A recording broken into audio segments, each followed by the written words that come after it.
దానియేలు గ్రంథం 5వ అధ్యాయం. దానియేలు గ్రంథం 5వ అధ్యాయం 19వ వచనాన్ని ఈ రాత్రి కూడా చదువుకుందాం. 5వ అధ్యాయం 19వ వచనం. దేవుడు అతనికిచ్చి మహద్దశ ఇచ్చినందున తానెవరిని చంపగోరెనో వారిని చంపెను, ఎవరిని రక్షింపగోరెనో వారిని రక్షించెను, ఎవరిని హెచ్చింపగోరెనో వారిని హెచ్చించెను, ఎవరిని పడవేయ గోరెనో వారిని పడవేసెను. 21వ వచనంలో కూడా రాత్రి చదివారు కదా, ఆ మధ్యలో ఎవరిని స్థాపింపగోరునో వారిని స్థాపించును అన్నాడు. 4వ అధ్యాయంలో కూడా 17వ వచనంలో, 4వ అధ్యాయం 17వ వచనంలో తానెవరికి అనుగ్రహింప నిశ్చయించునో వారికి అనుగ్రహించుననియు, ఆయా రాజ్యము పైన అత్యల్ప మనుషులను ఆయన నియమించుచున్నాడనియు మనుషులందరూ తెలుసుకొనున్నట్లు అన్నాడు. చిన్న ప్రార్థన చేసి ధ్యానం చేద్దాం. చిన్న ప్రార్థన చేద్దాం. మహాగణుడవైన మా దేవ, సర్వాధికారి అయిన మా ప్రియ ప్రభువా, మీ గణనామమునకు స్తోత్రములు. ప్రభువా, తురుమిళ్లలో ప్రజలు మీ వాక్యం కొరకై తృష్ణ కలిగి అనేక ప్రాంతాల నుండి చేరివచ్చారు. చేరివచ్చిన ప్రతి ప్రజతో మీరు మాట్లాడుచూ వస్తున్నారు. మీ నామానికి మహిమ ఆపాదించుకొనుచున్నందు కొరకై స్తోత్ర వందనములు చెల్లిస్తున్నాం. చదవబడిన లేఖన భాగములను దీవించి మీ నామమునకు మహిమ ఆపాదించుకొనమని కోరుచు మా ప్రభువైన యేసుక్రీస్తు అమూల్యమైన నామమున స్తోత్రము చెల్లించి ప్రార్థించి వినయులమై వేడుకొనుచూ ఉన్నాము తండ్రి, ఆమేన్. ప్రభునందు ప్రియులారా, దేవుని వాక్యంలో మనం చదువుకున్నట్లుగా 5వ అధ్యాయం 19వ వచనంలో రాత్రి చెప్పినట్లు ఈ పూట కూడా చెప్పండి. 1, దేవుడు ఎవరిని చంపగోరెనో వారిని చంపెను, ఎవరిని రక్షింపగోరెనో వారిని రక్షించెను, ఎవరిని హెచ్చింపగోరెనో వారిని హెచ్చించెను, ఎవరిని పడవేయ గోరెనో వారిని పడవేశెను, ఎవరిని స్థాపింపగోరెనో వారిని స్థాపించెను, ఎవరికి రాజ్యమీయ గోరెనో వారిని వారికి అనుగ్రహించెను అన్నాడు. నిజమే. ఏ దేవుడని చెప్పాను రాత్రి వేళ? దేవుడు. ఏ దేవుడు? పరలోకమందున్న దేవుడు. తిప్పండి, పేజీ తిప్పండి. పరలోకమందున్న దేవుడు. అన్య దేశములో, బబులోను దేశంలో నిజమైన దేవుడెవరో, ఆయన లక్షణాలేమిటో పేటగా మనం విన్నాం. ఏ దేవుడు? పరలోకమందున్న దేవుడు, మర్మములను బయలుపరచగలిగిన దేవుడు, దేవుడు, మహోన్నతుడైన దేవుడు, పూజార్హుడైన దేవుడు, కృపా క్షమాపణలు గల దేవుడు, రక్షించుటకు సమర్థుడగు దేవుడు. రాత్రివేళ ఆ దేవుడు రక్షిస్తాడు అని మనం విన్నాం. ఆయన మాత్రమే రక్షిస్తాడు, ఇంకెవ్వరూ రక్షించలేరు అని నెబుకద్నెజరు రాజు సాక్ష్యమిచ్చాడు. దానియేలును రక్షించాలనుకున్నాడు గాని రక్షించలేకపోయాడు. నీవు సేవిస్తున్న దేవుడే నిన్ను రక్షింపగలిగేనా? నీ దేవుడే నిన్ను రక్షించును అన్నాడు. ఆ తర్వాత నీ దేవుడు నిన్ను రక్షింపగలిగేనా అని గుహ దగ్గరకు వచ్చి చూశాడు. దానియేలును దానియేలు దేవుడే రక్షించాడు, ఇంకెవ్వరూ రక్షించలేరని చెప్పాడు కదా. మాత్రమే కాదు, షద్రక్ మేషక్ అబేద్నెగోల విషయంలో వారు నిలువబెట్టిన ప్రతిమకు నమస్కారం చేయని కారణం చేత ఎప్పటికన్నా 7 అంతల గుండాన్ని రాజబెట్టి వారిని తీసుకొని వెళ్ళి అందులో వేయటానికి ఇష్టపడ్డాడు. కారణం ఏంటి? వారిని నమస్కారం చేయమని చెప్పినప్పుడు మేము చేయం, మా దేవుడు మమ్మను రక్షిస్తాడు, రక్షించుటకు సమర్థుడు. ఒకవేళ ఆయన రక్షింపకపోయినా పర్వాలే, రాజా మేము మాత్రం నీవు నిలువబెట్టిన ప్రతిమకు ఏమాత్రం లంగం మృక్కం. ఆహా, ఎంత గొప్ప మాట! నిజమే, ఆయన రక్షించుటకు సమర్థుడు. పాపము నుండా రక్షిస్తాడు, మూర్ఖతరము నుండా రక్షిస్తాడు, ఉగ్రత నుండా రక్షిస్తాడు, నాశనము నుండా రక్షిస్తాడు, అగ్ని నుండా రక్షిస్తాడు, ప్రాణాపాయము నుండా రక్షిస్తాడు. ఎక్కడ నుండైనా సరే, ఎవరినైనా సరే శరణు వేడిన వారిని రక్షిస్తాడు.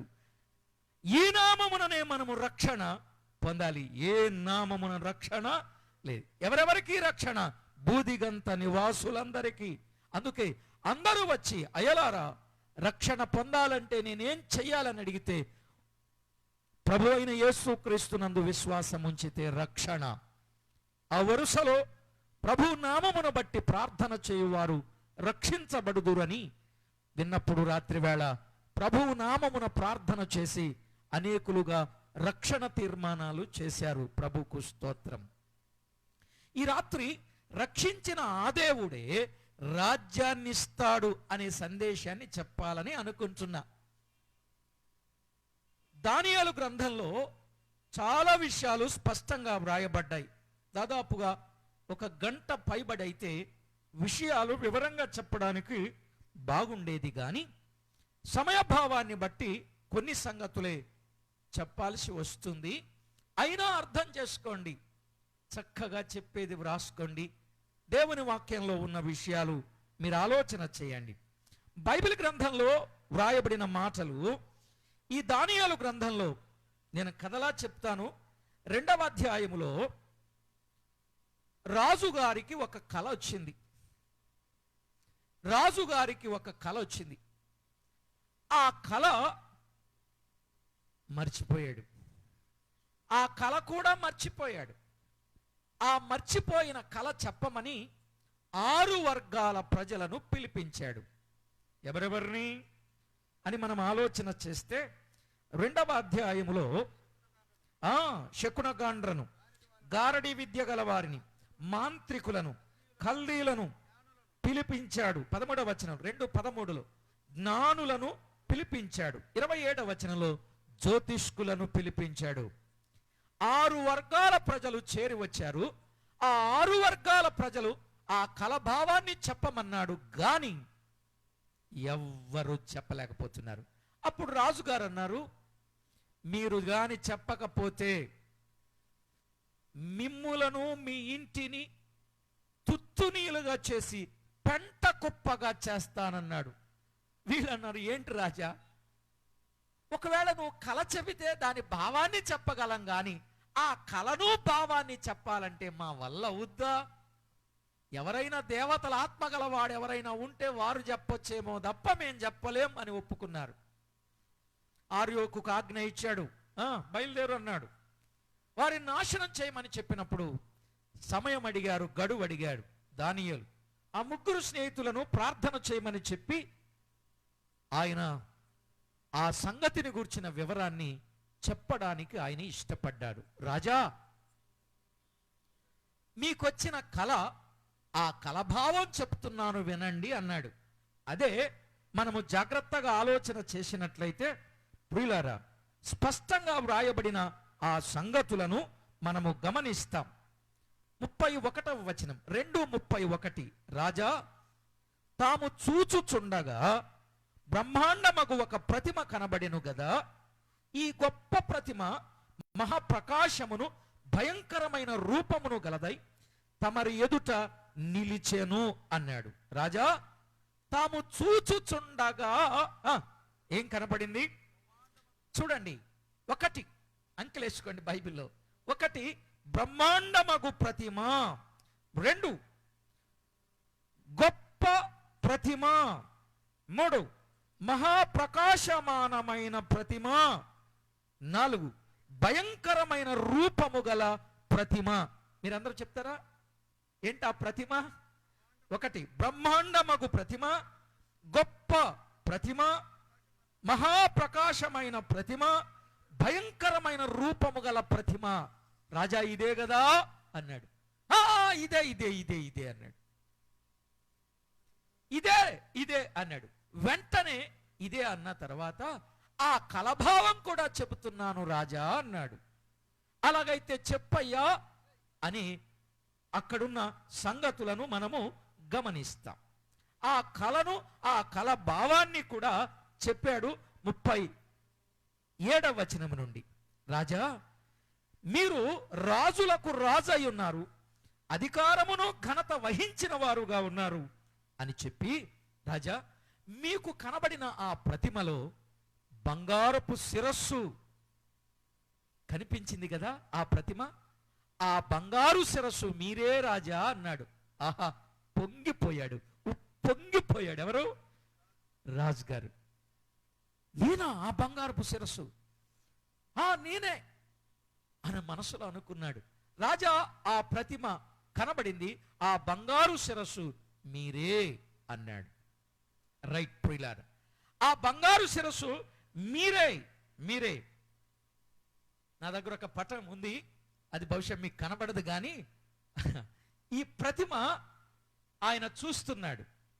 రాజా, ఆ బంగారు ప్రతిమ మీరే అనగా బబులోను సామ్రాజ్యం మీరు అని చెప్పాడు. బబులోను సామ్రాజ్యం దేనికి గుర్తు అంటే సింహమునకు గురుతు అని చెప్పాడు. దానియేలు గ్రంథం 7వ అధ్యాయం 1 నుండి 4 వచనాల్లో వ్రాయబడింది. నెబుకద్నెజర్ అన్నా, సింహము అన్నా, బంగారు శిరస్సు అన్నా, బబులోను రాజ్యమన్నా ఒక్కటే. గుర్తుపెట్టుకోండి. మళ్ళా చెప్పనా? నెబుకద్నెజరు రాజన్నా, బంగారు శిరస్సు అని అన్నా, సింహము అని అన్నా, బబులోను సామ్రాజ్యం అన్నా, అది ఎవరికి సూచన? నెబుకద్నెజరుకు సూచన. నెబుకద్నెజరుకు సూచనగా ఉన్నది.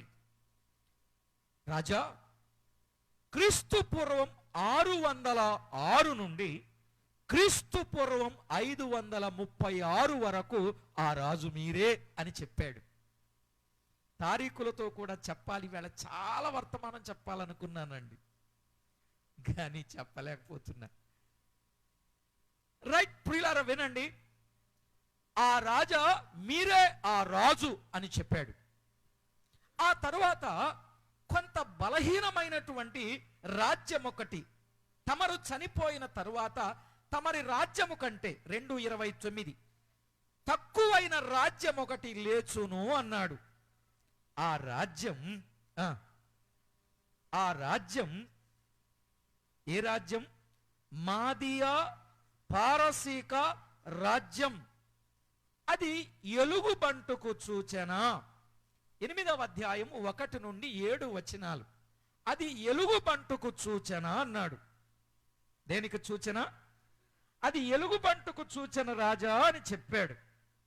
మాత్రమే కాదు ప్రియులారా, ఆ రాజ్యంలో, మాదీయ పారసీక రాజ్యములో దానిని వెండి కనపడింది కదా రాజా. శిరసేమో బంగారం, రొమ్ము భుజములేమో వెండి అని చెప్పాడు. మనం చదువుకోవచ్చు 2వ అధ్యాయంలో 32వ వచనంలో. శిరస్సు మేలిమి బంగారం, దాని రొమ్ము భుజములు వెండివి అన్నాడు. బంగారమేమో బబులోను, దాని రొమ్ము భుజములేమో వెండి, అవి మాదియా పారసీక రాజ్యం అన్నాడు. మాదియా పారసీక రాజ్యం అన్నాడు. ఎడమ వైపు భుజాన్నేమో మాదీలు అన్నారు, కుడివైపు భుజాన్నేమో పారసీకులు అన్నారు. ఎందుకంటే దానియేలు గ్రంథం వివరంగా చెప్పాలి. ఎందుకంటే 1 నుండి 6 అధ్యాయాలు హిస్టరీ, 7వ అధ్యాయము నుండి 12వ అధ్యాయం మిస్టరీ. దానియేలు గ్రంథానికి కీ ఏమో, అంటే తాళపు చెవేమో ప్రకటన గ్రంథం, ప్రకటన గ్రంథానికి తాళపు చెవేమో దానియేలు గ్రంథం. ఈ గ్రంథాన్ని కొంచెం జాగ్రత్తగా చెప్పాలి, మీరు కూడా జాగ్రత్తగా వినాలి. అప్పుడే ఈ ప్రవచన గ్రంథములో ఉన్న ఈ మర్మమైన సంగతులను మనము బాగా అర్థం చేసుకోగలుగుతాం. అయితే ప్రియులారా, మాదీయ పారసీకులు అని చెప్పాడు. ఆ తరువాత ఏమన్నాడు? ఇంకా తక్కువైనట్టి రాజ్యం ఒకటి, 2వ అధ్యాయం 39లోనే 3వ రాజ్యం ఒకటి లేచును అన్నాడు. అది ఇత్తడి వంటిది అన్నాడు. అది ఇత్తడి వంటిది అన్నాడు. ఆ ఇత్తడి వంటి రాజ్యం అది గ్రీకుల రాజ్యం. దానికి చిరుత పులి అన్నాడు. దానికి చిరుత పులి. దానియేలు గ్రంథం 8వ అధ్యాయం 1 నుండి 7 వచనాలు. మొదటి రాజ్యం బబులోను ఏ జంతువు అండి? సింహం. రెండవ రాజ్యం మాదియా పారసిక రాజ్యం, అది ఏ జంతువుకు పోలిగ్గా చెప్పాడు? ఎలుగుబంటి. ఆ మూడవ రాజ్యం ఏది? గ్రీకుల రాజ్యం. గ్రీకుల రాజ్యం. ఈ గ్రీకుల రాజ్యానికి ఏది అనంటే చిరుత పులి అని చెప్పాడు. ఇక 4వ రాజ్యం చూడండి, 40వ వచనం, 2:40. పిమ్మట 4వ రాజ్యం ఒకటి లేచును, అది ఇనుము వలె బలముగా ఉండును. ఇనుము సమస్తమైన వాటిని దంచి విరగగొట్టునది కదా, ఇనుము పగులగొట్టినట్లు అది రాజ్యములన్నింటినీ పగులగొట్టి పొడి చేయును అన్నాడు. ఈలాగున రాజ్యమును గూర్చిన వివరాన్ని చాలా స్పష్టంగా చెప్పినట్లుగా మనము గమనిస్తాం. అయితే ఇక్కడ ఒక చిన్న వివరణ ఇస్తాను కొంతమంది కొరకు, వీలైతే వ్రాసుకోండి. ఇక్కడ 4 రాజ్యాలు కనబడ్డాయి. 1 బబులోను, 2 మాదియా పారసీకం, 3వ రాజ్యం గ్రీకుల రాజ్యం, 4వ రాజ్యం రోమా రాజ్యం. ఈ 4 రాజ్యాలు, బబులోను రాజ్యమును పాలించిన రాజులు ఎంతమంది ఉన్నారంటే 5 రాజులున్నారు. ఎంతమంది ఉన్నారు? 606 నుండి 536 వరకు పాలించిన రాజులు 5. పేర్లు చెప్తాను, వీలైతే రాసుకోండి. నంబర్ 1 నెబుకద్నెజరు, 606 నుండి 561 వరకు పాలించాడు. రెండవది ఎవిల్మెరోదోకు అనే రాజు పాలించాడు. అది 561 నుండి 560. ఇక మూడవది నెరిగ్లిసర్ అనే ఆయన పాలించాడు. నెరిగ్లిసర్ అనే ఆయన పాలించాడు. ఇక 4వది లాబేషి మర్దుక్ అనే ఆయన పాలించాడు. లాబేషి మర్దుక్ అనే ఆయన పాలించాడు. ఇక 5వది నెబోనిడాస్ మరియు అతని కుమారుడైన బెల్షజరు పాలించాడు. 5 రాజులు వారు పాలించినట్లుగా మనము చూస్తాం. ఇక ఆ తర్వాత మాదియా పారసీక రాజులలో కుదురుబాటు కొరకై దేవుడు కోరేషును పుట్టించాడు. ఆ ప్రవచనం యెషయా గ్రంథములో ఉంది. ఇక ఇప్పుడు ఇవన్నీ చెప్పేవి కాదు, ఇక టైం సరిపోదు. ఆ రాజు కాలములో మాదియా పారసీక రాజులు పాలించిన కాలం ఎంత అంటే క్రీస్తు పూర్వం 536 నుండి 330 వరకు. 536 నుండి 330 వరకు పాలించాడు. ఇక్కడ పాలించిన రాజులు ఎంతమంది అయ్యా అంటే దాదాపుగా 11 మంది రాజులు పాలించారు. 11 మంది రాజులు పాలించారు. ఆ 11 మంది ఎవరు? 11 మంది ఎవరంటే 1 కోరేషు, 2 కీంబీసిన్ అని ఆయన పాలించాడు. కీంబీసిన్ అని ఆయన పాలించాడు. ఇక 3వది దర్యావేషు. దర్యావేషులు 3 ఉన్నారు.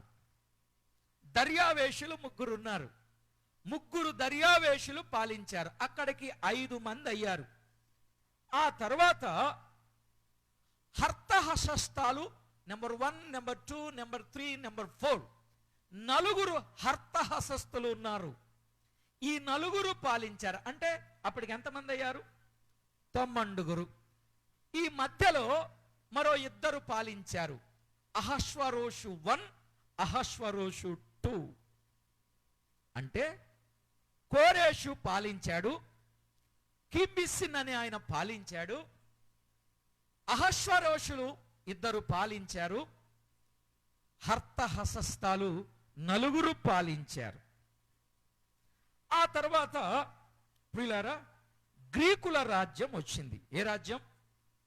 గ్రీకుల రాజ్యం. ఆ గ్రీకుల రాజ్యాన్ని పాలించిన వాడెవరయ్యా అంటే ద గ్రేట్ అలెగ్జాండర్. ఆయన 330 నుండి 130 వరకు పాలించాడు. ఎవరు? గ్రీకు రాజు. ఇక ఈయన పాలించిన పాలనలో ప్రియులారా ప్రపంచాన్ని గడగడలాడించాడు. ప్రపంచాన్నే గడగడలాడించి ఆఖరికి ప్రపంచాన్నే జయించిన ఆయన ఇంకా నేను ఓడించడానికి దేశాలు ఏవి లేవు అని బాగా తాగడం ప్రారంభించాడు. గొప్ప వ్యభిచారిగా మారిపోయాడు. ఎవరు? The great Alexander. ఏడ్చాడంటండి. అయ్యో నేను జయించడానికి రాజ్యాలు లేవే అని ఏడ్చి ఏడ్చి ఏడ్చి త్రాగి త్రాగి త్రాగి వ్యభిచారం చేస్తూ ఆఖరికి దోమ గుట్టి చచ్చిపోయాడు. ఎవరు? అలెగ్జాండర్. దోమ కుట్టి చనిపోయాడండి. దోమ కుట్టి చనిపోయాడు. ఆ తరువాత ఆయన రాజ్యములో ఆయన సైన్యాధిపతులు 4 ఉన్నారు. ఎంతమంది ఉన్నారు? ఆయన సైన్యాధిపతులు 4 ఉన్నారు. అందులో ఒక ఆయన పేరు లిసిమికస్. లిసిమికస్ ఆయన సైన్యాధిపతులలో ఒకడు. ఆయన తూర్పు రాజ్యాన్ని పాలించాడు. దానిని ఏమంటారంటే ఇప్పుడు ఆసియా అంటారు. ఈ లిసిమికస్ అనే ఈయన తూర్పు రాజ్యాన్ని అనగా ఆసియాను పాలించాడు క్రీస్తు పూర్వం 190లో. ఇక అంకెలు వద్దులేండి. రెండవదిగా కసెండర్ అని ఆయన పాలించాడు. ఈ కసెండర్ ఎవరు అంటే పడమర రాజ్యాన్ని పాలించాడు. ఈ కసెండర్ అని ఆయన తెస్సలోనికయ ప్రాంతాన్ని పాలించాడు. తెస్సలోనికయ పత్రికలు చెప్పేటప్పుడు చాలా చక్కగా చెప్పొచ్చు. అది తెస్సలోనిక పత్రిక చెప్పేటప్పుడు చెప్తా ఉంటాను. ఎందుకంటే పాలైన పేజెస్ నేనే చెప్తాను బైబిల్ కాలేజీలో. అప్పుడు చాలా వివరం చెప్పొచ్చు. సరే, ఇప్పుడు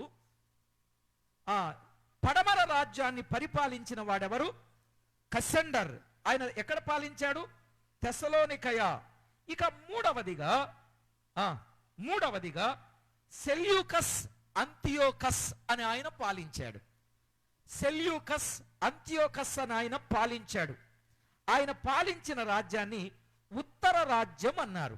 ఉత్తర రాజ్యం అని అంటే దానిని సిరియా అన్నారు. సిరియాని పాలించాడు. ఇక నాలుగవదిగా టాలమీలు పాలించారు. టాలమీలు పాలించారు. ఈ టాలమీలు పాలించారు. దీన్ని దక్షిణ రాజ్యం అన్నారు. దాన్ని ఇప్పుడు ఈజిప్టు అంటారు. ఇప్పుడు చెప్పండి, ఆసియా, తెస్సలోనికయ, సిరియా, ఈజిప్ట్ అలా భాగాలు చేసుకున్నారు ఈ 4 సైన్యాధిపతులు. అయితే దక్షిణ రాజ్యాన్ని పాలించినటువంటి ఈ టాలమీలు దాదాపుగా 11 మంది టాలమీలు. అంటే ఫరో 1, ఫరో 2 అట్లా. ఇప్పుడు చూడండి, పోపు 1, పోపు 2, పోపు 3, పోపు 4 ఎట్లా వస్తున్నాయో అలాగున్న టాలమీలు 11 మంది పాలించారు. ఆ తరువాత ఉత్తర రాజ్యం, దక్షిణ రాజ్యం, ఉత్తర రాజ్యం. ఈ ఉత్తర రాజ్యాన్ని 6 సెల్యూకసలు పాలించారు. 6 సెల్యూకసలు. ఇక ఇదే ఉత్తర రాజ్యాన్ని 7 అంతియోకసలు పాలించారు. 7 అంతియోకసలు పాలించినట్లుగా మనము చదువుకుంటున్నాం. సరే, ఏది ఏమైనా ఇలాగున ఈ వరుసను మనము బైబిల్ గ్రంథంలో మనకు కనబడకపోయినా చరిత్ర ఆధారాల మూలంగా భక్తులు చెప్పిన సంగతులను నేను మీ ముందు పెట్టాను. ఇప్పుడు మనకు అర్థమైంది బైబిల్లో దానియేలు గ్రంథంలో ఎన్ని రాజ్యాలు ఉన్నాయి? 4 రాజ్యాలు. వెరీ గుడ్, అర్థమైంది. ఈ 4 రాజ్యాలను పాలించిన వారు ఎంతమంది? అది చెప్పాలి. ఈ రాజ్యాలను పాలించిన వారు ఎంతమంది? బబులోను రాజ్యాన్ని పాలించిన వారు ఎంతమంది? 5 మంది. ఆ తర్వాత రాజ్యం ఏది? మాదీయ పారసిక రాజ్యం. ఆ రాజ్యాన్ని పాలించిన వారు ఎంతమంది? 11 మంది. వెరీ గుడ్, ఆ అంకె చెప్తే చాలు. ఆ తర్వాత గ్రీకు రాజ్యాన్ని పాలించిన వారు ఎంతమంది? ఇప్పుడే చెప్పాను కదా, 13. 6 + 7 13. ఆ తరువాత ఏ రాజ్యం వచ్చింది? రోమా రాజ్యం. రోమా రాజ్యం. దానియేలు గ్రంథం 7వ అధ్యాయం 7 నుండి 8 వచనాలు. రోమా రాజ్యం వచ్చింది. ఈ రోమా రాజ్యంలో ప్రియులారా మనము తేటగా గమనిస్తే దానియేలు గ్రంథం 2వ అధ్యాయములో తేటగా గమనించినప్పుడు ఆ రాజ్యం ఎలా ఉంటుందో చెప్పాడు. 41వ వచనం, పాదములను వేళును కొంత మట్టునకు కుమ్మరి మట్టిగాను కొంత మట్టుకు ఇనుపదిగానున్నట్టు తమకి కనబడిను అని చెప్పాడు. సరే ప్రియులారా, ఇక్కడ ఈ రోమా రాజ్యమును గూర్చిన వివరాలు చెబుతూనే మనం ఒక సంగతి కూడా చెప్పొచ్చు. ఆ రాజ్యములో యేసుక్రీస్తు ప్రభువు పుట్టారు అనే సంగతి. ఆయన పుట్టి మానవుల రక్షణ కొరకై రక్షణ కార్యాన్ని ఆయన సిద్ధము చేయడానికి ఆయన ఎన్నో శ్రమలు పడి ప్రాణాన్ని పెట్టి తిరిగి లేచాడు, తండ్రి రాజ్యానికి వెళ్ళాడు. ఈ 4 రాజ్యాలు ఒకరోజు నలిచేయబడతాయి. ఇంకిక్కడ మనం చెప్పొచ్చు ఆ పాదాల సంగతి. సగమేమో మట్టి, సగమేమో ఇనుము. ఉత్తర రాజ్యం 2 కాళ్ళు, ఒకటి ఉత్తర రాజ్యం, 2 దక్షిణ రాజ్యం. ఆ పాదాల సంగతి. అయితే ఈ 4 రాజ్యాల పరిస్థితి ఎలా ఉంటుందో, నాడెలా ఉందో నేడు అలాగే ఉంది. ఎలా ఉంది? దేవుని వాక్యంలో మనం చదివితే ఎలా ఉందో చూడండి. 41వ వచనంలో 2:41 భేదములుండును అన్నాడు కదా. భేదములుండును అన్నాడు అంటే మట్టి ఇనుము అంటే బురద ఇనుము కలవదు కాబట్టి భేదములుండును అన్నాడు. 42వ వచనంలో ఆ రాజ్యము ఒక విషయములో బలముగాను ఒక విషయములో నీరసంగాను ఉంటుంది అన్నాడు. 43వ వచనంలో ఒకరికి ఒకరు పొసగకయుందురు అన్నాడు. నిజం చెప్పండి, ఇప్పుడు భేదాలున్నాయా లేవా? ఉన్నాయి. కొన్నిసార్లు నీరసంగా, కొన్నిసార్లు బలంగా ఉంటారా? ఉండరా? ఉంటారు. మొన్నటి వరకు కాంగ్రెస్ బలంగా ఉండేది, ఇప్పుడు నీరసమైంది, బీజేపీ బలమైంది. ఇలా పార్టీలు కూడా చెప్పొచ్చు కానీ ఇవన్నీ చెప్పాలి కానీ చెప్పలేకపోతున్నా. సరే ప్రియులారా, పొసగక ఉండే సంగతులు ఉన్నాయా? ఏమండి, ఇంట్లో వాడే పెడుతున్నాడు కంటిలో కదా. చెప్పండి, తల్లికి కూతురికి పడుతుందా? తండ్రికి కొడుక్కి పడుతుందా? అత్తకి కోడలకి, అన్నదమ్ములిద్దరికి. ఇలా మనం ఆలోచన చేస్తే వచనాలు కూడా చాలా ఉన్నాయి. మీరు తర్వాత చదువుకోండి. మత్తయి సువార్త 24వ అధ్యాయం కానీ, మార్కు సువార్త 13వ అధ్యాయం కానీ, లూకా సువార్త 21వ అధ్యాయం కానీ మీరు చదువుకుంటే ఒకరికి ఒకరికి పొసగని పరిస్థితులు ఎంత ఘోరంగా ఉన్నాయో చెప్పాడు. ఇలాంటి సమయంలో చేతి సహాయము లేకుండా ఒక రాయి వస్తుంది అని చెప్పాడు ఆయన. ఆ తర్వాత 10 రాజ్యాలు ఉంటాయి. ఆ 10 రాజ్యాలలో నుండి ఓ జంతువు వస్తుంది, అది ఘోరమైన క్రూర మృగం అని చెప్పాడు. ఇక ఇవన్నీ చెప్పలేకపోతున్నా. కొంతమందికి జ్ఞానం కలిగిన వారికి విషయం తెలుసు కాబట్టి వారి కోసం ప్రస్తావించాల్సి వస్తుంది. ఈ 10 రాజ్యాలలో నుండి ఒకడొస్తాడు, ఆ తరువాత నమ్మిస్తాడు, ఆ తర్వాత నాశనం అవుతాడు, ఆ తర్వాత మందిరం కట్టబడుద్ది. ఇదొక వరుస. ఎప్పుడైనా అవకాశం ఉంటే ప్రభు చిత్తమైతే ఈ ప్రాంతాల్లోనే తప్పకుండా మరొకసారి వివరంగా చెప్పడానికి ప్రయత్నం చేస్తాను. అయితే ఒక విషయం మాత్రం తేటగా గమనించండి. ఈ 4 రాజ్యాలు నలిచేయబడతాయి. అంటే కంటికి కనిపించే ఈ ప్రపంచమంతా కూడా ఏదో ఒక దినాన నాశనమవుతుంది అనే సంకేతాన్ని మనం గమనించాలి. చూడండి, ఇప్పటికే ఎందరో రాజ్యాలు కట్టుకున్నటువంటి వారు ఏమైపోతున్నారు? నాశనం అయిపోతున్నారు. ఇప్పుడు ఎట్ ప్రజెంట్ న్యూస్ ఏంటంటే చైనా ప్రపంచాన్ని గడగడలాడించాలని ఆలోచన చేసింది. అవునా కాదండి? ఆఖరికి ప్రపంచాన్ని పాలించే అమెరికా దేశపు అధ్యక్షునికి కూడా వార్నింగ్ ఇచ్చిన సందర్భాలు మనం ఎరుగుదాం. అయితే అదే చైనా, ఎందుకంటే ప్రపంచంలో కల్లా బాగా జనాభా కలిగిన ప్రాంతం చైనా. రెండవది ఏదంటే మన భారతదేశం. ప్రపంచంలో అత్యధిక జనాభా కలిగింది చైనా, రెండవది భారతదేశం. అయితే ప్రియులారా, ఈరోజు 20,400 మంది దేనితో బాధపడుతున్నారో తెలుసా అండి? కరోనాతో బాధపడుతున్నారు. చూస్తుండగా పడిపోతున్నారు. అసలు ఎందుకు వచ్చింది ఆ వ్యాధి? ఎవరైనా చెప్పగలరా? దేవుడి శాపమా? రమణయ్య గారు బలి చేస్తారు. దేవుని శాపమంట. అవును. ఎందుకు అలా జరిగిందంటే, ఆ చైనా అధ్యక్షుడు ఇలాను ఏమన్నాడంటే, నేనే రాజును, నేనే దేవుణ్ణి, నేనే గొప్పవాణ్ణి. ఏ దేవుడైనా యేసుక్రీస్తు ప్రభువు వారిని అంతకుముందు రానిలేదు కమ్యూనిజం. కానీ దేవుని మహాకృపను బట్టి దేవుడు ద్వారం తెరిస్తే ఇప్పుడు ఆ దేశములో దేవునికి అవకాశము లేకుండా, దేవుని పిల్లలకు అవకాశము లేకుండా భయంకరమైన శ్రమలు, మందిరము లేకుండా, వాక్యమున్న చోట ఆ చైనా అధ్యక్షుడు పటాన్ని పెట్టాలి. అలా చైనా దేశమంతా పాకిపోయింది.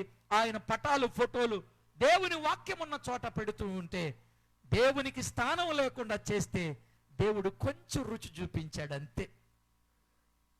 ఆఖరికి మన భారతీయులు కూడా 300 మంది, మన 324 మంది అనుకుంటా, మన స్పెషల్ ఫ్లైట్ ద్వారా ఢిల్లీకి వచ్చారు. వారం రోజులు పరీక్షలో ఉన్నారు. ఇప్పుడు ప్రజెంట్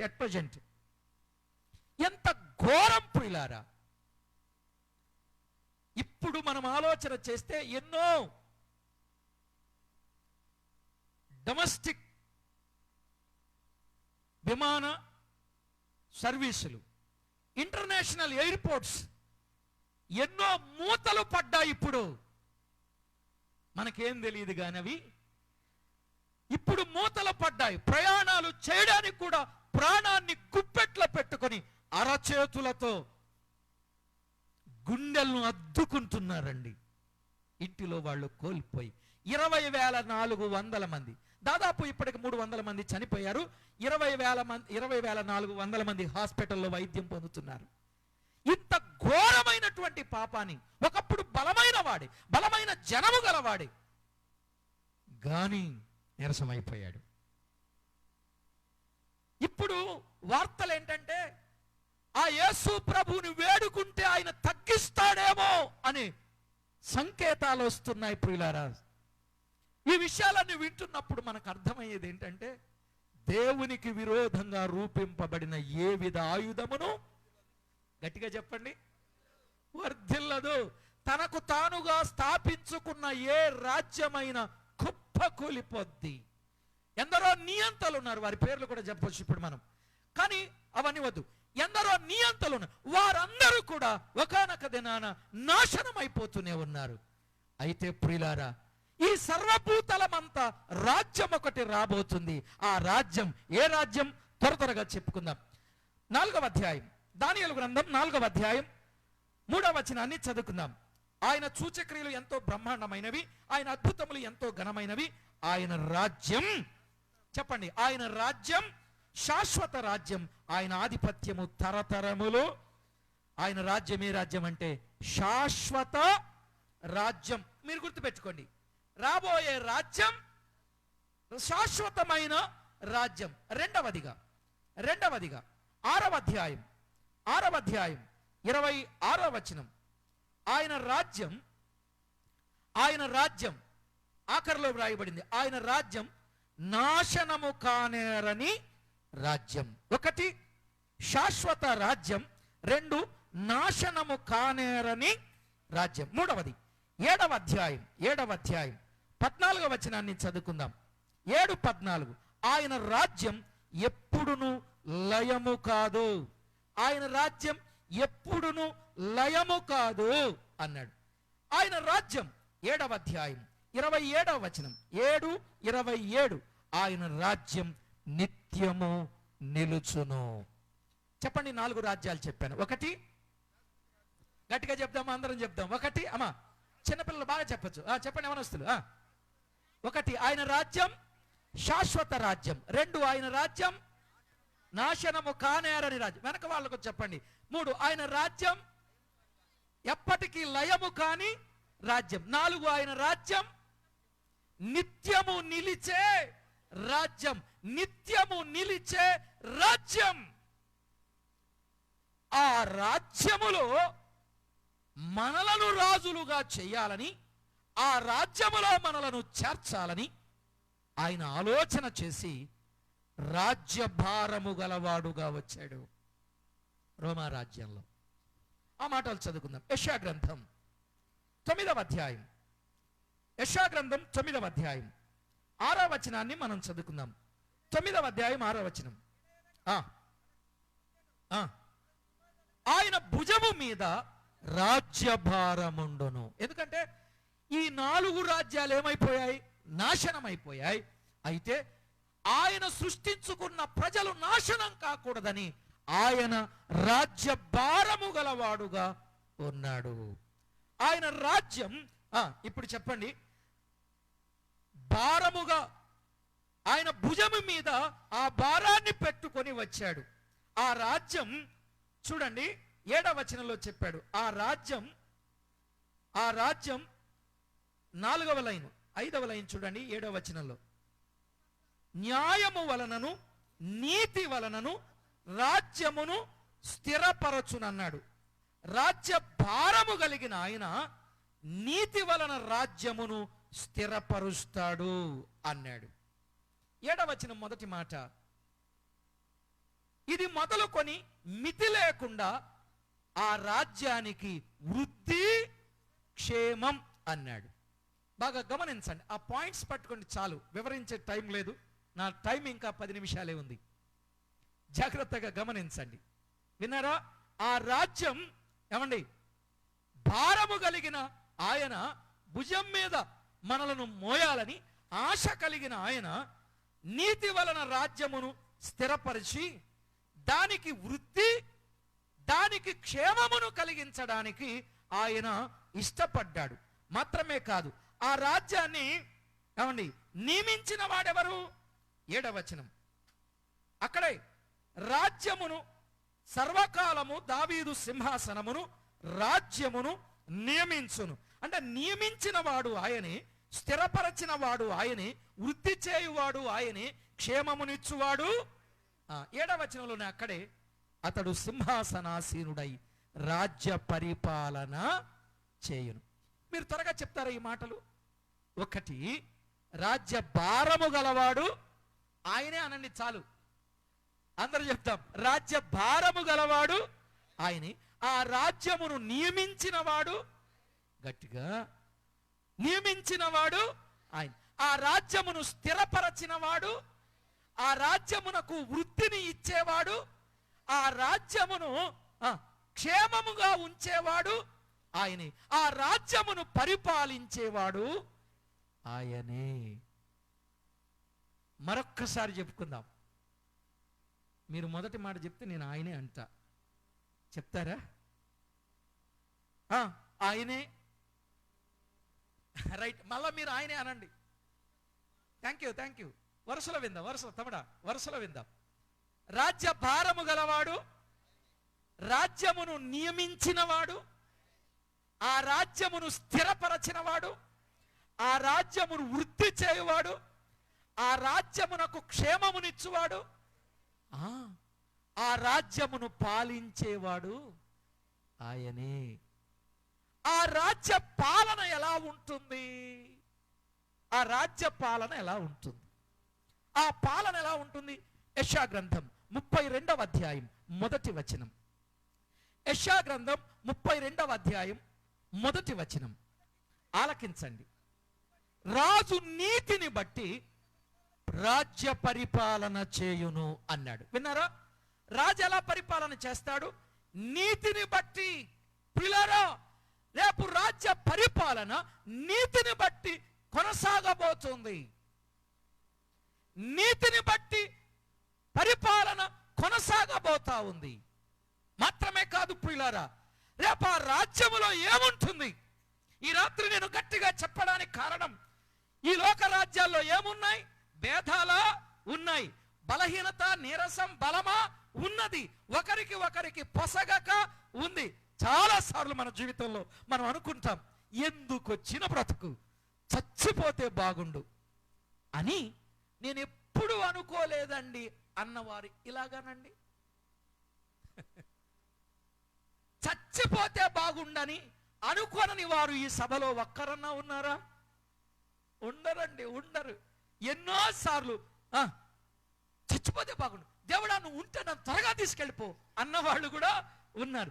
ఎందుకు వచ్చిన బ్రతుకు, మాయదారి బ్రతుకు అనుకునే వాళ్ళు కూడా ఉన్నారు. మొన్న ఎక్కడ ఒక ఊర్లో మీటింగ్ చేస్తూ ఉంటే అక్కడ ఓ పాట వస్తుంది, అది పెళ్ళి, అది పెళ్ళి, పక్కనేమో మీటింగు. ఆ పెళ్లిలో పాట వస్తుంది, చస్తే ఏ గొడవ లేదు, చస్తే ఏ గొడవ లేదని వస్తుంది. అసలు ఆడికేం తెలుసు చస్తేనే గొడవ అంతా ఉందనే సంగతి. పోనీ అది పెళ్లిలో వస్తుంది ఆ పాట. శుభం అంటూ పెళ్లి చేసుకుంటుంటే చస్తే ఏ గొడవ లేదంటే అది బహుశా సినిమా పాట అని చెప్పారు ఎవరో కానీ. సరేలేండి, అంటే గొడవ లేకుండా ఉండాలంటే చచ్చిపోవాలనుకుంటున్నాడు మానవుడు. కానీ చచ్చిపోతే ఎక్కడికి వెళతావు? 4 ప్రశ్నలు వేసుకోవాలి.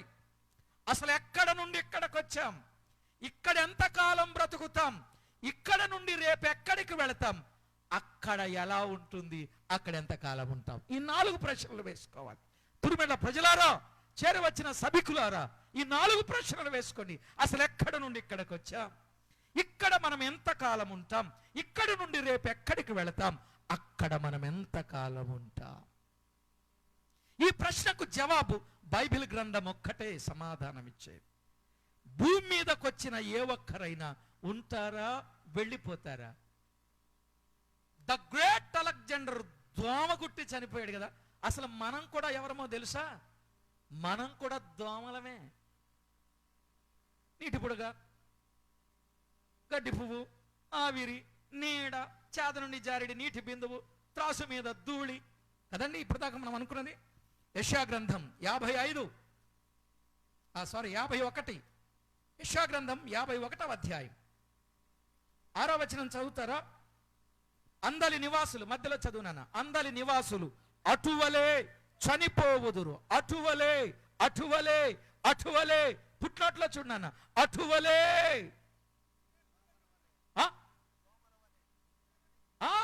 అటువలే. ద గ్రేట్ అలెగ్జాండర్ వలే అని కాదు, అటువలే అంటే దోమల వలె. అంటే మన జీవితం ఎలాంటిది?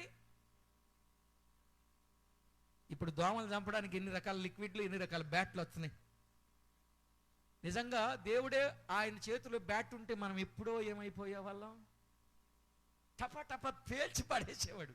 కానీ పేల్చకుండా ఉంచాడంటే ఆయనకు ఒక రాజ్యం ఉందని, ఆ రాజ్యములో మనము చేరాలని మనకు ఒక అవకాశం ఇచ్చాడు. ఆయనకు ఒక రాజ్యముగా చేసుకోవడానికి ఆయన ఇష్టపడ్డాడు. ప్రియులారా, ఆయన రాజ్యం శాశ్వత రాజ్యం, ఆయన రాజ్యం లయము కాని రాజ్యం, ఆయన రాజ్యం నిత్యము నిలిచే ఆ రాజ్యం. ఆ రాజ్యానికి మనము వెళ్ళాలని ఆయన ఆలోచన కలిగి, భారం కలిగి వచ్చి ప్రాణాన్ని పణంగా పెట్టాడు. మీరు ప్రకటన గ్రంథం 1వ అధ్యాయం 6వ వచనం కానీ, ప్రకటన గ్రంథం 5వ అధ్యాయం 9, 10 వచనాలు కానీ మీరు చదివితే, ఆయన రక్తము వలన మనలను ప్రేమించి పాపము నుండి విమోచించి ఆయనకు ఒక రాజ్యముగా చేసుకోవడానికి ఇష్టపడ్డాడని 6వ వచనంలో ఉంది. ఇక 5వ అధ్యాయం 9, 10 వచనాల్లో గొర్రెపిల్ల వధింపబడిన వాడై రక్తమిచ్చి ఆయా భాషలు మాట్లాడు వారిలో నుండి, ప్రతి జనములో నుండి, ప్రతి వంశములో నుండి దేవుని కొరకు మనుషులను కొని దేవునికి ఒక రాజ్యముగా చేయడానికి ఆయన ఇష్టపడ్డాడు. ఇంతకీ ఆయన రాజ్యాన్ని ఎవరికిస్తాడు? అదే ఈ రాత్రి మనకు అర్థమైంది. భూమి మీద ఉన్న రాజ్యాలన్నీ లయమైపోతాయి, కానీ ఒక రాజ్యం ఉంది. ఆ రాజ్యం ఎన్నటికీ లయము కాదు. ఆ రాజ్యం ఎవరికిస్తాడు? దానియేలు గ్రంథం. ఆ రాజ్యాన్ని రేపు ఎవరికి ఇవ్వబోతున్నాడు? 7వ అధ్యాయం, దానియేలు గ్రంథం 7వ అధ్యాయం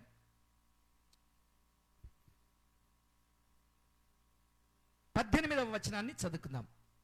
అయితే మహోన్నతుని పరిశుద్ధులే రాజ్యాధికారము నొందుదురు. Thank you brother. రేపు ఆ రాజ్యం ఎవరికి ఇవ్వబోతున్నాడు?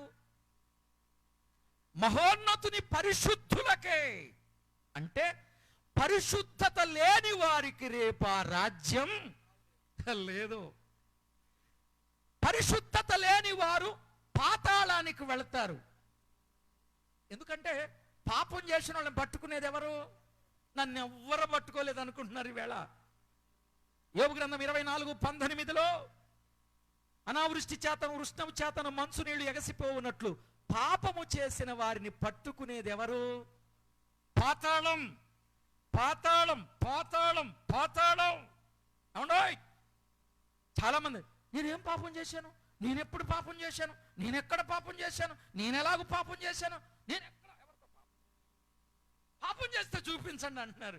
నువ్వు చేసింది మీ ఊర్లో వాళ్ళు పట్టుకోకపోవచ్చు, మందిరానికి ఒకవేళ వస్తుంటే సంఘంలో ఉన్నవారు పట్టుకోకపోవచ్చు, కానీ పాపం చేసిన ఏ ఒక్కరినైనా పట్టుకునే పని ఎవరికి పెట్టాడు? పాతాళానికి పెట్టాడు. మరి ఆ పాతాళంలో ఏముంటుంది? ఓ 7 మాటలు చెప్పరా, ఒక్క మాటలో ముగించనా?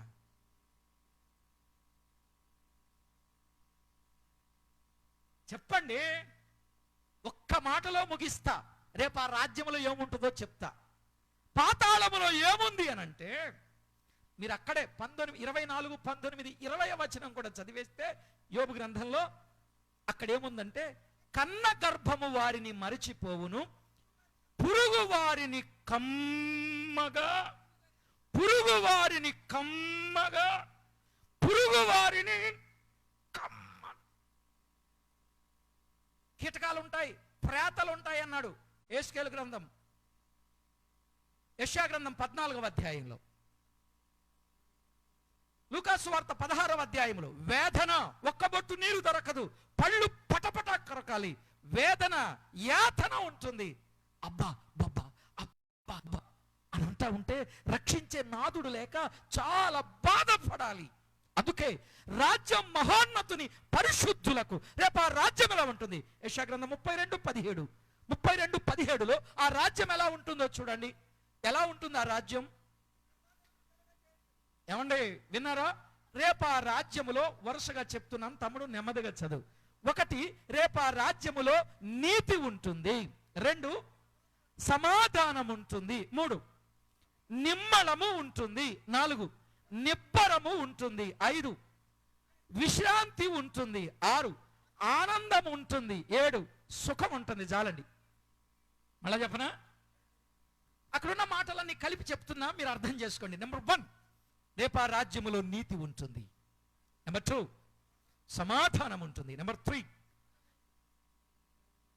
నిమ్మళము ఉంటుంది, నెమ్మది ఉంటుంది. నెంబర్ 4, నిబ్బరం ఉంటుంది. నెంబర్ 5, విశ్రాంతి ఉంటుంది, ఆనందం ఉంటుంది, సుఖం ఉంటుందండి. ఎక్కడ? మరి ఆ రాజ్యం ఎవరికి ఇస్తానన్నాడు? ఎవరికండి? మా ఊరోళ్ళకా, మీ ఊరోళ్ళకా, మీటింగ్లో కూర్చున్న వాళ్ళకా, మీటింగ్ బయట వినేవాళ్ళకా? ఎవరికి ఇస్తాడండి ఆ రాజ్యం? ఆ రాజ్యం మహోన్నతుని పరిశుద్ధులకు చెందును. ఆ రాజ్యం మహోన్నతుని పరిశుద్ధులు అంటే ఈ రాత్రి వేళ యేసుక్రీస్తు రక్తములో కడుగబడి పరిశుద్ధులైతే వారికే. ఈ రాజ్యాలన్నీ నాశనమైతే గొప్ప రాజ్యం స్థాపించబడబోతా ఉంది. ఇక తర్వాత 1000 ఏండ్ల పాలన అనే సంగతి కూడా మనం వినొచ్చు. 2వ రాకడ వర్తమానాలు వినేటప్పుడు చాలా బాగా వినొచ్చు. ఒక 5-6 రోజులు అవే సబ్జెక్టు కూడా మనం వినొచ్చు. ప్రభుత్వమైతే మరొకసారి విందాం. అయితే ప్రియులారా, విషయం వినండి. మహోన్నతుని పరిశుద్ధులకు రేపు రాజ్యం ఇస్తున్నాడు. అంటే ఈ రాత్రి వరకు పరిశుద్ధత ఎవరికి లేకపోయినా ఈ రాత్రి మీరు ఈ సభలో ఏమవ్వాలి? చెప్పండి, ఏమవ్వాలి? చెప్పండి, ఏమవ్వాలి? పరిశుద్ధులుగా మారాలి. పాపాన్ని ఒప్పుకొని విడిచిపెట్టి ఆ పాపం చేయకుండా జాగ్రత్త పడితే రాబోయే రాజ్యం ఆయన ఇవ్వడానికి సిద్ధంగా ఉన్నాడు. నాకిస్తాడా, నాకిస్తాడా, నాకిస్తాడని ఒకవేళ మీరు అనుకోవచ్చేమో. ఇస్తాడండి. సిలువలో వేలాడుచున్నటువంటి దొంగ అప్పుడుకప్పుడే, ఎప్పటికప్పుడండి, అప్పుడుకప్పుడే, అయ్యా నువ్వు రాజు అనే సంగతి మాకు అర్థమైంది, నీకు ఒక రాజ్యం ఉన్నదనే సంగతి కూడా నాకు అర్థమైంది. రేపు నీ రాజ్యముతో వచ్చినప్పుడు నన్ను అన్నాడా అండి? అన్నాడా? నీ రాజ్యముతో వచ్చినప్పుడు నన్ను జ్ఞాపకం చేసుకోమంటే వెంటనే ప్రభు ఏమన్నారు? నేడు నీవు నాతో నా రాజ్యంలో ఉంటావు. నేడు నీవు నాతో చెప్పండి, ఆ రాజ్యములో చేరాలంటే ఏ రోజు చేరాలి? రేపా? నేడేనా? నేడే. నేడే. ఆ రాజ్యములో నీ పేరు గాని వ్రాయబడకపోతే, దానియేలు గ్రంథంలోనే చాలా వచనాలు ఉన్నాయి. 12వ అధ్యాయం 3వ వచనంలో, దానియేలు గ్రంథం 12వ అధ్యాయం 1వ వచనంలో, అప్పుడు నీ జనులు రాజ్యముగా కూడిన కాలము మొదలుకొని ఈ కాలము వరకు ఎన్నటికి నీ కలుగునంత ఆపద కలుగును. అయితే నీ జనులలో గ్రంథమందు దాఖలైన వారెవరో వారు తప్పించుకొందురు అన్నాడు. ఆయన జనులుగా, ఆయన ప్రజలుగా ఆ గ్రంథములో పేరు దాఖలైతేనే ఆ రాజ్యము మనకి దొరుకుతాయి. అర్థమైందండి? ఒకవేళ ఆ రాజ్యములో చేరని వానికి గొప్ప ఆపద ఉంది అన్నాడు. అక్కడే చెప్పాడు. ఆ గొప్ప ఆపద ఏంటంటే, ఆ పాతాళములో పురుగులు పట్టుకుని నిన్ను, అంటే పాపిగా ఉన్న వ్యక్తిని పురుగులు పట్టుకొని ఎలా తింటాయి? చెప్పండి, గట్టిగా చెప్పయ్యా. కమ్మగా పురుగులు కమ్మగా తింటాయి. కమ్మి, చూసారా కుక్క చచ్చిపోతే పురుగులు పట్టి ఎలా తింటాయో, రేపక్కడలా తింటాయంట. రేపు ఆ స్థితి నుండి తప్పించుకోవడానికి ఈవేళ నీ పాపాన్ని నీవు ఒప్పుకొని పరిశుద్ధునిగా మారాలి. ఇప్పుడు చెప్పండి, ప్రభు ఇచ్చే పరలోక రాజ్యం కావాలా? అపవాదికి వాని దూతలకు సిద్ధం చేయబడిన నిత్యాగ్ని కావాలా? పరలోక రాజ్యమే కావాలా? అయితే భూలోక రాజ్యంలో, భూలోక రాజ్యంలో పరిశుద్ధత కలిగిన వారంగా ఉండాలంటే ముందు పాపాన్ని ఒప్పుకోవాలి. ఈ రాత్రి సభలో పాపాన్ని ఒప్పుకోవడానికి, పరిశుద్ధులుగా మారడానికి, పరలోకం చేరడానికి మీలో ఎంతమంది సిద్ధంగా ఉన్నారు? మీ చేయి కొంచెం పైకి చూపిస్తారా?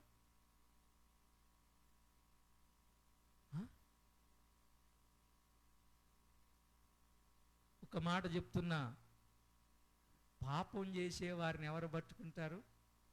పాస్టర్ గారా, సంఘ పెద్ద గారా, మన ఊరు పెద్దల, మన ఇంట్లో వాళ్ళ, వీధిలో వాళ్ళ? పాపం చేసే వారిని ఎవరు పట్టుకుంటారు? పాతాళం. జాగ్రత్త పడదాం. పాపం చేసే ఏ ఒక్కరినైనా పాతాళం పట్టుకుంటుంది. అందులో పురుగులు కమ్మగా తినివేస్తాయి. దాని నుండి తప్పించుకొని ప్రభు ఉండే రాజ్యానికి రావాలని ప్రేమతో మిమ్ములను కోరుతున్నా. ఇప్పుడు చెప్పండి, ప్రభు ఉండే రాజ్యానికి రావడానికి మీలో ఎంతమందికి ఆశ ఉంది? ప్రభు ఉండే రాజ్యానికి రావడానికి మీలో ఎంతమందికి ఆశ ఉంది? ఇలా చూపించండి, మీ చెయ్యి కొంచెం పైకి. Thank you. మరొక వర్తమానం విన్న తర్వాత నిజంగా పాపాన్ని ఒప్పుకొని పరిశుద్ధపరచబడాలని ఆశ కలిగిన వారు పిలుపు విని ముందుకొచ్చి పాప క్షమాపణ పొందుకొని వెళ్ళాలని ప్రేమతో మనవి చేస్తున్నా. అమ్మా బాబు, మన రాజ్యాలన్నీ కూలిపోతాయి. యేసయ్య రాజ్యమే నిత్యము నిలుచుది. ఏ రాజ్యం? శాశ్వత రాజ్యం, ఎప్పటికీ లయము కాని రాజ్యం. ఆ రాజ్యానికి అందరూ వారసులు కావాలని ఈ సభల ఏర్పాటు. ఈ సభకు వచ్చి ఆ రాజ్యానికి రాకపోతే మంచిది కాదు. ప్రార్థనకు వచ్చే వాళ్ళందరూ పరలోకం చేరలేరు. పరలోకం చేరే వాళ్ళు ఎవరో ఒకవేళ రేపు మనం చెప్పుకుందాం. చేరతారో లేదో చూసి చెప్పుకుందాం. ఆ లక్షణాలు ఉన్నాయో లేవో యేసయ్య మాటల్లోనే విందాం. తలవంచండి, ప్రార్థన చేసుకుందాం. తలవంచండి.